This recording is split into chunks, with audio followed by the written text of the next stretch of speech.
Un café, s'il vous plaît. Un café pour la table 6. Ligne droite, Combien je vous dois? C'est beaucoup trop cher. l'addition. Et on retrouve donc notre partenaire du vendredi, Un vendredi sur deux, Xavier Aimant, écrivain, rédacteur en chef de Livre Arbitre, chroniqueur pour la revue Élément, également co-rédacteur en chef, c'est ça? Rédacteur en chef adjoint, exactement. Rédacteur voilà. en chef adjoint. Disons les termes. Merci donc Xavier Aimant d'être avec nous ce matin et on commence comme d'habitude avec votre petite chronique. Alors à l'origine, je comptais consacrer ma chronique aux événements tragiques du Proche-Orient. Je voulais en parler non pas en tant que spécialiste, ce que je ne suis pas, mais simplement parce que je dois avouer être particulièrement étonné. Extrêmement étonné même de voir tant de gens, des journalistes, des politiciens, des artistes ou des acteurs de la société civile, comme on dit, qui habituellement n'ont que les mots de tolérance, compréhension, pardon à la bouche. Tous ces gens qui nous invitent à longueur de journée à ne pas donner notre haine et à ne surtout pas succomber aux appels de la loi du talion, applaudir soudain à tout rompre la croisade vengeresse de Benyamin Netanyahou. Mais bon, après réflexion, j'ai pensé que les auditeurs de Radio Courtoisie, tout comme moi-même d'ailleurs, étaient peut-être un peu las de ces histoires de massacres, de bombardements sanglants, d'enfants et de femmes brûlés vifs ou chassés de leur maison, et autres atrocités diverses et variées. Je me suis donc plongé dans l'actualité pour tenter d'y trouver un sujet un peu plus léger, et c'est alors que j'ai découvert un fait que j'ignorais totalement. Alors c'est la passion débordante du couple Macron pour la série télévisée à succès Emily in Paris. Alors pour ceux qui l'ignorent, il y a peut-être quelques chanceux, Emily in Paris est une série américaine diffusée sur Netflix, narrant les passionnantes aventures d'une jeune américaine découvrant la capitale française à la suite d'une mutation professionnelle. Alors avalanche de clichés et de niaiseries sentimentales garanties. Car dans Emily in Paris, bien évidemment, pas de viol collectif au Champ de Mars, pas de frotteurs dans le métro, pas de rats dans les parcs, ni de crackmen en manque au coin des rues. Uniquement un Paris de cartes postales, bien propret, aseptisé, ripolliné, façon Amélie Poulain, version Oncle Sam. Bref, une nigauderie sans importance ni conséquence, mais qui semble avoir particulièrement séduit le couple présidentiel. À tel point que l'épouse du président, qu'on aurait pu penser plus occupée, a même participé à l'un des épisodes. Une apparition qui a été chaudement saluée par son mari. Celui-ci a déclaré, je cite, dans une entrevue accordée au magazine Variety, « Je suis super fier. Elle était très heureuse de le faire. Cela ne dure que quelques minutes, mais je pense que c'était un très bon moment pour elle. » À la question de savoir s'il allait lui-même apparaître dans la série, il a ensuite simplement répondu « Je suis moins attirant que Brigitte. » À cette lecture, j'ai un moment cru qu'il s'agissait d'un pastiche du Gorafi. Mais non, tout est vrai. Et non, il ne s'agit pas de l'entrevue d'un post-adolescent tout juste sorti du loft ou du château de la Star Academy, mais bien de celle du président de la République française. Le niveau monte, comme dirait un pédagogue commentant les résultats du dernier baccalauréat. Mais Emmanuel n'en est pas resté là. Pour exprimer son amour éperdu de la série, il a également pesté avec vigueur contre la perspective que le tournage quitte Paris pour rejoindre Rome. « Nous nous battrons ardemment, et nous leur demanderons de rester à Paris. Emily in Paris à Rome, ça n'a aucun sens, a-t-il déclaré. » Donc les Français seront donc tout à fait heureux d'apprendre que leur président sait prendre à bras-le-corps les dossiers fondamentaux et cruciaux. De son côté, le maire de Rome a répondu aux propos d'Emmanuel Macron en l'invitant à se détendre et en déclarant « Il y a peut-être quelques problèmes plus urgents pour le président français. Il y a, par exemple, 2 guerres en cours, en Ukraine et au Moyen-Orient, et quelques autres questions d'État en Europe qui sont plus importantes qu'Emily in Paris, j'imagine. » Roberto Gualtieri a conclu en affirmant qu'il espérait qu'Emmanuel Macron plaisantait. Nous l'espérons aussi, mais il faut admettre que connaissant l'énergumène, nous n'en sommes malheureusement pas totalement convaincus. Effectivement, on passe à l'addition avec le reste de l'équipe. L'addition. Merci Xavier Aimant pour cette chronique qui fait sourire en fin de semaine, ça fait toujours du bien, alors sourire, rire jaune peut-être. J'aimerais rebondir sur ce pari de carte postale version Oncle Sam dont vous avez parlé, un pari version Oncle Sam du coup qui est particulièrement aimé du couple Macron. Est-ce que ça ne révèle pas, et je suis désolée, je vais casser un peu l'ambiance qui est à la rigolade, est-ce que ça ne révèle pas justement l'emprise du soft power américain en France jusque dans la tête justement de son président qui se réjouit, qui est satisfait, qui est emballé par une vision quand même très américaine de Paris. Oui, très américaine et très idéalisée. Et je pense que lui, en fait, ça l'arrange de penser que Paris ressemble à ça. Je pense que c'est révélateur, en effet, de l'influence américaine sur toutes les couches de la société, y compris au plus haut niveau de l'État, mais aussi sur le côté un peu hors sol de nos politiques, qui peut-être sont persuadés que Paris ressemble à ça. Parce que évidemment, si vous ne fréquentez que certains lieux, que certains quartiers, que certains restaurants, que vous vous déplacez uniquement en berline avec chauffeur, vous pouvez penser que Paris ressemble encore à cette vision idyllique. Donc pour moi, ça révèle les deux choses. À la fois, en effet, l'influence américaine très forte sur l'ensemble de la population et ce côté totalement décalé de nos prétendues élites. Et puis il y a toute une version du Paris qui est très authentique aussi et qui pourtant n'apparaît pas dans Emily in Paris. C'est le milieu justement de la mode de luxe, des grands restaurants. On a de l'apparition de rappeurs. Enfin, c'est quand même un Paris qui reste assez très luxueux et assez cosmopolite. Alors que Paris, c'est aussi des vieux zincs sur lesquels on va boire un bon rouge qui tape. Je grossis le trait, mais il y a cette version-là aussi qui finit par mourir finalement dans l'imaginaire collectif. Alors, malheureusement, il ne meurt pas que dans l'imaginaire collectif, il faut aussi reconnaître qu'il meurt dans la réalité. Si vous avez des bonnes adresses de vieux zinc à l'ancienne, je suis preneur parce que moi je tombe malheureusement plus sur soit des bars tabac un peu crasseux tenus par la communauté chinoise, soit des bars lounge ou des bars conceptuels où la pinte est à 12 € parce qu'on peut écouter de la musique électro dernier cri. Donc je pense que malheureusement ça correspond aussi à une réalité de Paris qui se sépare de plus en plus entre, en effet, une bourgeoisie assez hors sol, qui a les moyens de vivre dans une sorte de cocon, et un Paris de plus en plus dégradé par ailleurs, comme on le voit dans le nord de Paris, autour de Porte de la Chapelle et ce genre de quartier. Louis Rigaudière. Oui, pour vivre dans un Paris à la Emily in Paris, on l'a un petit peu vécu, en tout cas on s'en est un petit peu rapproché pendant les Jeux Olympiques, j'ai trouvé qu'il y avait une certaine ambiance assez qui se rapprochait un petit peu de la série, non pas non plus dans la beauté, mais en tout cas dans cet esprit apaisé qu'il y avait dans cette ville où les gens étaient plutôt joyeux et il y avait quelque chose d'assez sécurisé, et on voit finalement tous les moyens qu'il faut investir pour essayer de se rapprocher d'une ville comme Emily in Paris, qui est finalement qu'une ville fictive, mais voilà, donc en tout cas, c'est possible, mais encore faut-il y mettre des moyens colossaux pour en tout cas s'y rapprocher, Xavier Aimant. Et les moyens, on les a plus. Pas du tout.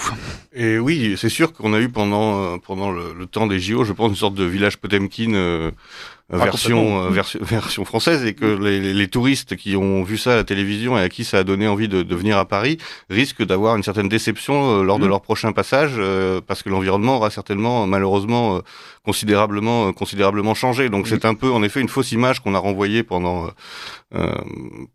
ces JO qui finalement, en effet, ont été une réussite. Il faut quand même le rappeler, malgré toutes les craintes qu'on pouvait légitimement avoir. Oui, c'est ça. C'est un peu, vous savez, il existe au Japon le syndrome de Paris. Oui. C'est-à-dire les Japonais qui, après avoir vu Amélie Poulain notamment, se sont enthousiasmés pour la capitale française et qui ont été tellement traumatisés par la réalité qu'ils ont découvert en arrivant réellement sur le sol parisien, qu'ils sont traités à leur retour dans un service spécialisé de l'hôpital, parce qu'ils sont traumatisés, choqués par ce qu'ils ont vu, par ce à quoi ils ont été confrontés. J'ai vu également que toujours au Japon, il y avait des agences de voyage spécialisées qui en fait avaient engagé des équipes de nettoyage pour nettoyer les coins de Paris avant de les faire visiter par leurs clients. Ah oui, d'accord. Donc on en est quand même là pour que ça ressemble quand même un peu à ce qu'ils espéraient trouver à Paris. Donc il faudrait trouver un équilibre entre en effet le village Potemkin et la réalité. On pourrait quand même, je pense, améliorer les choses, même si en effet les moyens manquent. Je pense que c'est pas tant que les moyens manquent, c'est qu'ils sont répartis d'une façon qui pourrait être plus, à mon avis, plus pertinente. Oui. Et les Japonais avaient d'ailleurs partagé une carte de Paris avec les arrondissements les plus insécurisés, et notamment à l'ouest où là ils étaient en rouge, et on voyait plutôt, à l'est plutôt en rouge et à l'ouest en vert. Enfin voilà, c'était assez lunaire. Mais il faut comprendre à quel moment, l'étape qu'on a franchie. Hein. On est passé d'une ville carte postale pendant les Jeux Olympiques, et aujourd'hui on envisage de fermer le Champ de Mars après des viols massifs, de nombreux viols contre plusieurs femmes au Champ de Mars. Enfin voilà, faut vraiment se rendre compte de la réalité qui revient d'un coup. Et c'est vrai que là maintenant on atteint un extrême à l'autre, et que le juste milieu finalement est de plus en plus inatteignable. Et il y a un certain paradoxe, est-ce que on se vante d'être la capitale la plus belle du monde, à avoir des millions de touristes annuels, et à côté de ça laisser entre guillemets cette belle capitale et la France en règle générale aux mains effectivement de la pauvreté, du chaos, de l'insécurité à tout va. Je trouve qu'il y a un vrai paradoxe là-dessus. Oui, je pense que justement dans cette société qui essaie de tout rentabiliser, c'est assez étonnant qu'ils aient pas encore fait le lien entre la beauté de Paris et ce qu'ils pourraient en tirer s'ils y mettaient les moyens. Mais bon. C'est ça. Xavier Aimant, vous avez commencé votre chronique en parlant justement d'Emmanuel Macron, de Netanyahou, de la situation plus qu'explosive du côté d'Israël. Alors comme vous l'avez dit, vous avez cherché quelque chose de plus réjouissant, mais on va quand même y revenir puisque c'est important. Et vous souhaitiez vous aussi, malgré tout, revenir sur cette passe d'armes justement entre notre président et le Premier ministre israélien. Oui, tout à fait. Donc il y a eu une passe d'armes, une prise de bec entre Emmanuel Macron et Benjamin Netanyahou à propos de la livraison des armes, puisque le président français a dit que si on souhaitait, comme c'était apparemment son cas, le cessez-le-feu, la première chose à faire, c'était d'arrêter de livrer des armes, et donc il a sous-entendu que la France allait cesser de livrer des armements à Israël. Et évidemment, Benjamin Netanyahou a immédiatement répondu que c'était scandaleux, que donc c'était une façon de se ranger du côté quasiment du terrorisme islamique, et que de toute façon, il continuerait sa croisade pour la liberté et la justice, même s'il était seul contre tous, comme le dit la très contestable une de Valeurs Actuelles. Ça m'a marqué, parce que j'ai l'impression que c'est quand même un duel à fleurs et mouchetés, permettant à chacun de prendre une posture, alors que le propos en fait n'a pas tellement de conséquences. Le pourcentage d'armement français dans l'arsenal israélien est tout à fait dérisoire. C'est, je crois, même pas 1%. Donc en fait, Israël n'a pas du tout besoin de l'armement français. Donc que la France décide d'arrêter, ça n'a aucune conséquence importante pour Israël. Ça ne poussera pas, ça n'est pas suffisant évidemment pour pousser Benjamin Netanyahou à penser, à commencer à négocier un cessez-le-feu. Mais ça permet quand même à Emmanuel Macron de poser en partisan de la paix et en homme d'État qui intervient. Et de son côté, Netanyahou, qui sait très bien il s'en fout complètement, lui, ça lui permet de se victimiser, de dire encore, vous voyez, tout le monde est contre moi. Je suis abandonné par les pays occidentaux européens, et donc ça valorise et ça dramatise encore un peu plus son combat. Donc j'ai trouvé que c'était très un peu une mise en scène de commedia dell'arte, et je trouvais que c'était pas tout à fait au niveau de la situation dramatique que l'on connaît. Alors justement, à l'heure où on lit beaucoup d'articles sur le fait que Netanyahou se retrouve de plus en plus seul, abandonné, et que ça, pour le coup, ça pourrait peser dans le conflit, est-ce que l'importance de cette communication qu'on envoie au monde, ça ne peut malgré tout pas avoir une incidence, au moins sur le climat géopolitique et même l'ambiance entre Netanyahou et le reste de ses alliés? Alors en fait, Netanyahou, il n'est pas seul, il a la première puissance mondiale derrière lui. Donc quand on a les États-Unis avec soi, on n'est pas seul. On n'est pas seul, surtout quand il s'agit d'écraser Gaza et le Liban. On n'a pas besoin de beaucoup plus d'alliés que ça. Donc déjà, c'est un peu un mensonge de dire que Netanyahou est seul contre tous.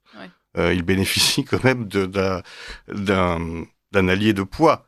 et un allié qui a un tel poids qu'il est d'ailleurs, je pense, le seul à pouvoir pousser Israël à la négociation et à un cessez-le-feu.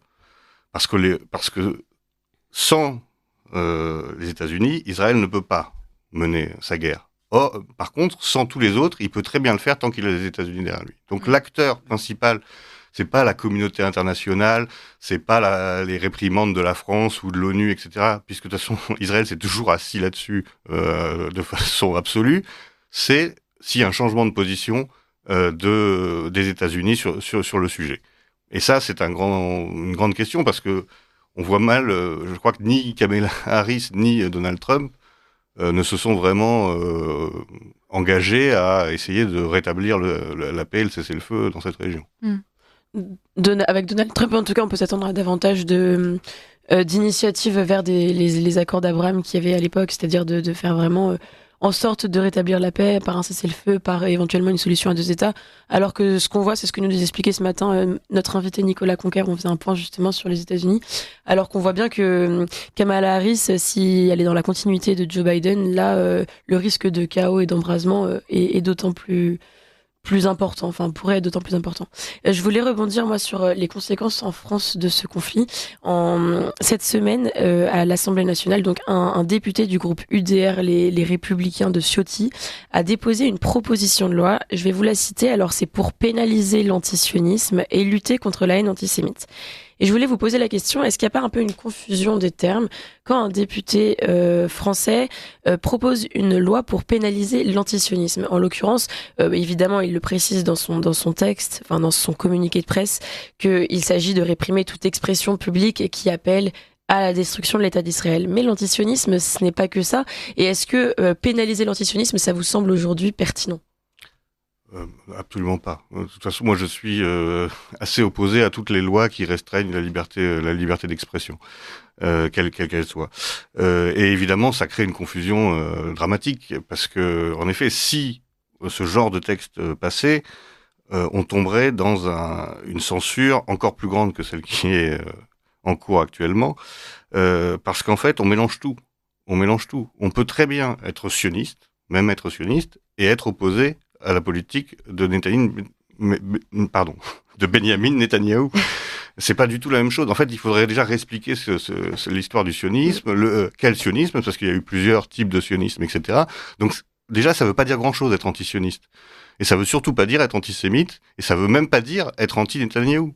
Ou anti-politique militaire menée par Netanyahou. Donc, c'est évidemment un jeu très dangereux.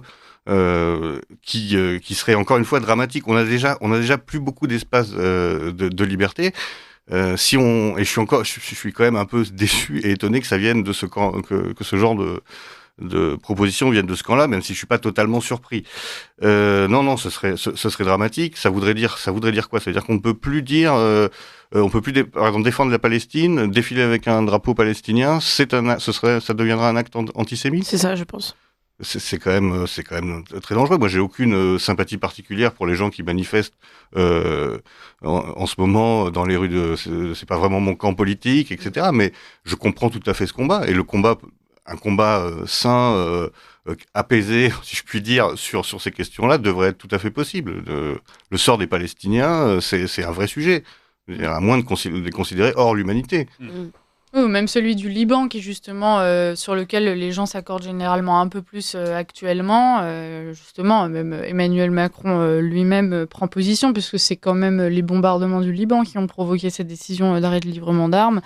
Si demain on défend le Liban et donc que par opposition on condamne les agissements d'Israël, ce serait considéré comme l'antisionisme. Ouais. C'est ce qu'on a constaté, en fait, c'est vrai, ces dernières semaines, on va dire, enfin ces derniers jours plutôt, le fait que une partie de la droite, en tout cas, commence à avoir de plus en plus de mal à accepter de se faire peut-être tacler, parce que c'est ce qu'on voit, il y a vraiment cette rivalité, en tout cas on l'a observé sur les réseaux, on en parlait la semaine dernière, cette rivalité où un camp, on va dire dans le même camp, il y a deux camps qui vont s'opposer dans un camp politique sur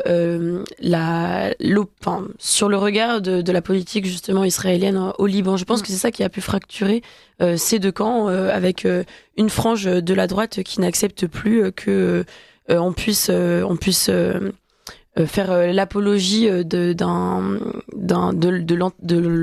du sionisme peut-être sans demi-mesure quoi. Louis Rigaudière. Oui, non, mais c'est un sujet extrêmement inflammable, hein, évidemment, vous l'avez dit, Xavier Aimant, et moi je voulais vous interroger sur un aspect beaucoup plus politique. Emmanuel Macron fait cette déclaration sur la livraison d'armes le 5 octobre, 2 jours avant évidemment le 7 octobre, la commémoration. Comment vous analysez ce calendrier-là qui est assez spécifique, hein. Est-ce que Emmanuel Macron a voulu envoyer un message? Vous l'avez dit, on livre quasiment rien à Israël en termes d'armement. Est-ce qu'il a voulu envoyer un message aux États-Unis pour essayer vraiment de mettre un terme à ce conflit? Ou est-ce qu'il a voulu, on a une immense communauté musulmane en France et que le sujet est extrêmement sensible, il le sait, et donc en prévision de potentiels mouvements contestataires, comme on a eu il y a un an dans les banlieues, etc., il craignait quelque chose, et donc il a voulu satisfaire sa rue arabe, comme on dit au Quai d'Orsay. Comment vous analysez ça? Alors vous savez, Emmanuel Macron, c'est le spécialiste du en même temps. Et donc moi je dirais que je pense qu'il a voulu jouer en effet sur les deux tableaux.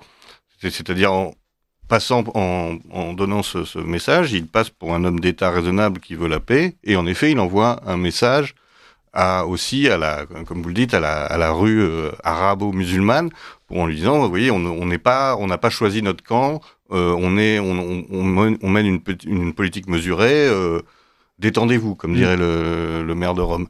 À mon avis, c'est ça, c'est un double gain pour lui de tenir ce discours. Après, est-ce que la banlieue et la rue arabo-musulmane écoutent le chef de l'État et réagit en fonction de ses prises de position? J'en suis pas certain. Mais peut-être qu'en effet, ça a un peu apaisé. D'ailleurs, il s'est pas passé grand-chose, j'ai l'impression, contrairement à ce qu'on pouvait craindre. Il n'y a pas eu de manifestations violentes ou de provocations le jour de l'anniversaire de l'attaque terroriste. Donc, ça a peut-être fonctionné. Mais je pense qu'il a été assez habile une fois encore, parce que ça reste quand même un très bon politicien. Ouais. Vous l'avez mentionné, cette date anniversaire, le 7 octobre, donc ça marquait les 1 an du redémarrage de ce conflit brûlant entre Israël et la Palestine. Il y a eu énormément de commémorations, de prises de parole, de réactions ici en France. Et au milieu de cette journée troublée, on a vu aussi l'apparition d'un nouveau parti, celui de Marion Maréchal. Alors, on pourrait commencer par là, Xavier Aimant. Qu'est-ce que vous pensez de cette date? Est-ce qu'il n'y a pas eu un... Ça, j'avoue, je trouve ça un peu plus curieux d'avoir choisi ce jour-là pour faire cette annonce, sachant que, évidemment, les médias et l'actualité allaient être saturés par la commémoration. Donc, peut-être que c'est un problème d'opportunité, d'opportunité journalistique, ou que ça a été décalé, mais c'est vrai que on peut pas dire que ce soit un excellent timing, pardon. Brillant, oui. Ah oui, l'arrivée de Marion Maréchal à la Reconquête avait là aussi, alors je me souviens plus quelle actualité c'était. L'actualité, c'était la guerre en Ukraine. C'était début mars et donc fin février pour la guerre en Ukraine. Et donc forcément, tout le monde parlait d'autre chose au moment du ralliement. Mais ça, on pouvait moins le prévoir. Alors que la commémoration, c'était quand même difficile de la louper, pardon. Donc je savais pas que c'était le 7 octobre, c'était vraiment pile poil. C'est vrai que c'est assez curieux, oui, c'est vrai. Qu'est-ce que vous en pensez de ce nouveau parti, Xavier Aimant? Écoutez, déjà, c'est pas une surprise qu'elle lance sa structure. On avait besoin pour exister politiquement et porter une voix qu'elle veut divergente. Il est bien sûr un peu trop tôt pour juger de ce que sera ce parti. Alors moi, j'ai lu évidemment les propos qu'elle a tenus lors de l'annonce de cette création.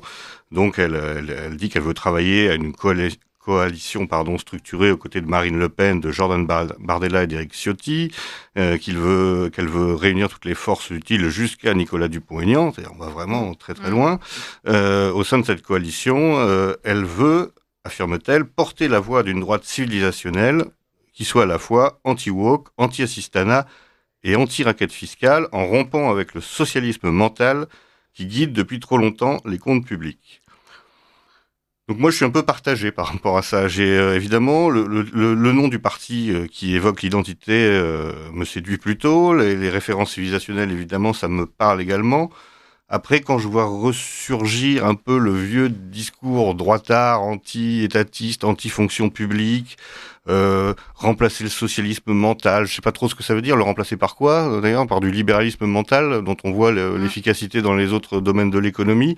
Ça, je suis un peu plus, je suis un peu plus dubitatif, mais encore une fois, attendons de voir, quoi. C'est-à-dire laissons la chance au produit, si je puis dire.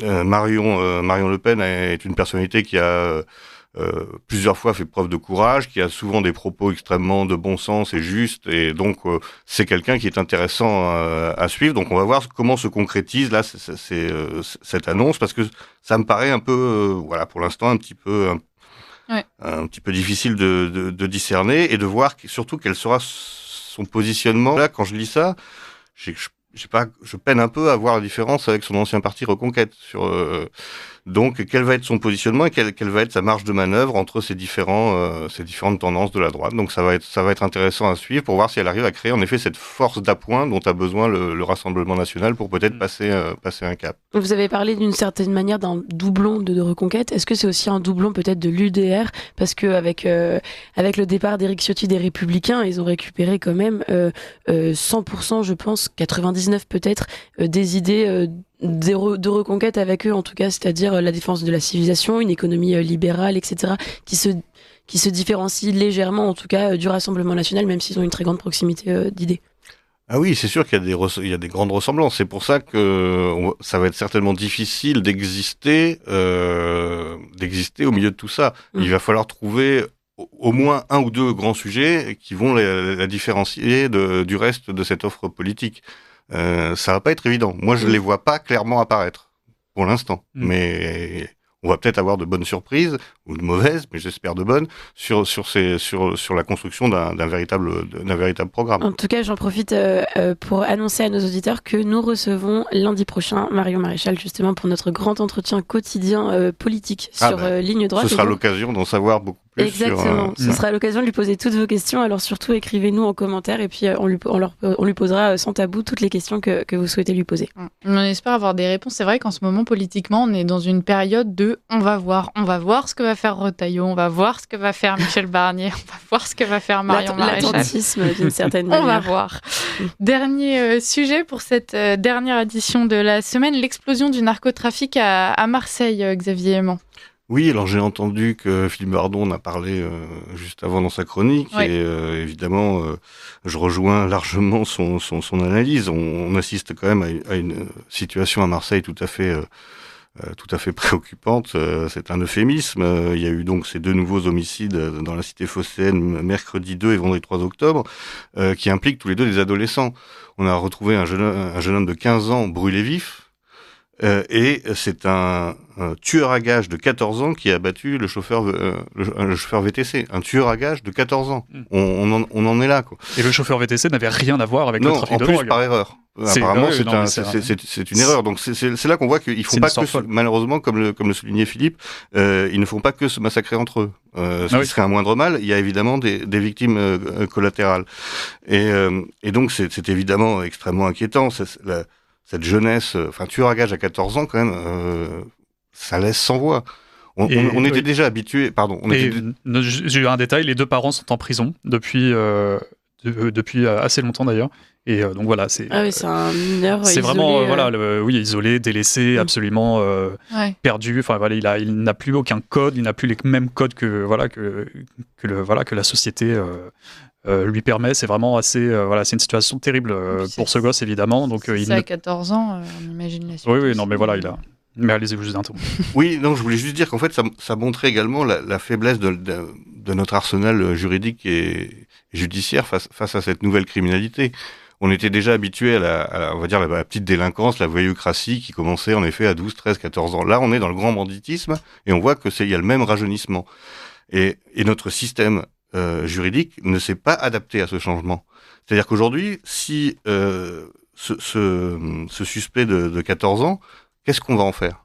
Il est considéré comme un mineur, il va passer devant un tribunal des mineurs avec l'échelle des peines des mineurs, où on le considère, vu la gravité de ses crimes, comme on peut pas, et on va le mettre dans un établissement simplement sous éducatif, sous surveillance, avec un suivi psychologique.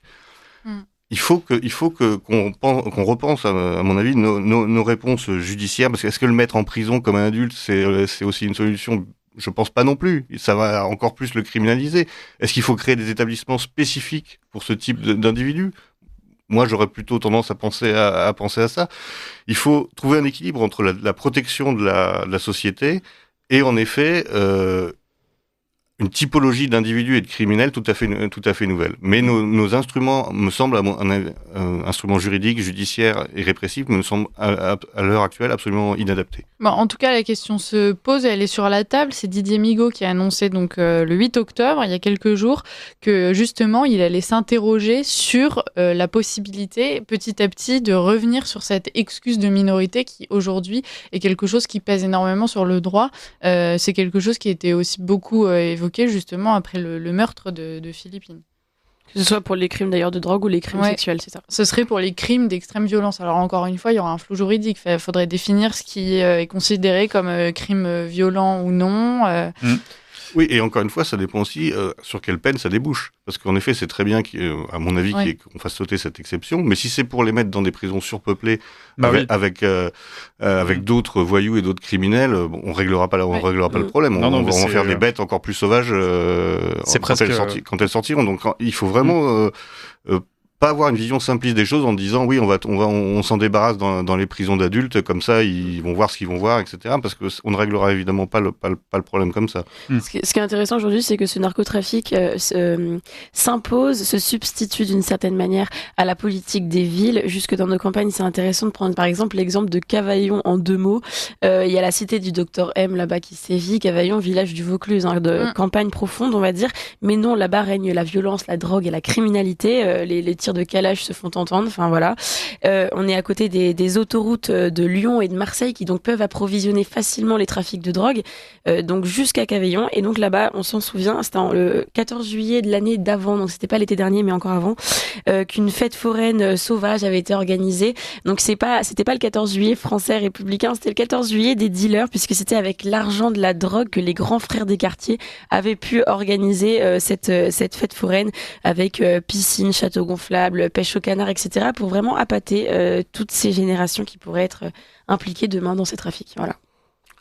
Quelques mots, 2 mots pour finir. Oui, je voulais juste dire que sur ces questions-là, c'est bien de se poser les questions de la répression et de comment lutter efficacement, mais il faudrait aussi se poser la question de la consommation. Parce que si la drogue explose, c'est aussi parce qu'il y a de plus en plus de consommateurs dans tous les milieux, et je dis bien tous les milieux, qu'il y a une forme de banalisation et qu'on ne réglera pas le problème de la drogue juste avec du répressif. Tant qu'il y aura une demande très forte, il y aura des trafics très forts. Et donc, je pense qu'il y a aussi une réflexion très importante à avoir, et même chacun d'entre nous, sur notre tolérance et notre relation avec la drogue, parce que je trouve qu'aujourd'hui, ça s'est répandu d'une façon extrêmement inquiétante, encore une fois, dans tous les milieux, et j'insiste sur le tout. Et c'était le propos de Jocelyne Dessigny. On vous invite à retrouver justement cet entretien qu'on a eu cette semaine et qui pointait effectivement cet aspect curatif qu'il faut aborder. Merci beaucoup Xavier Aimant d'avoir été avec nous pour cette édition. Merci aussi à toute l'équipe et on vous retrouve dans 15 jours.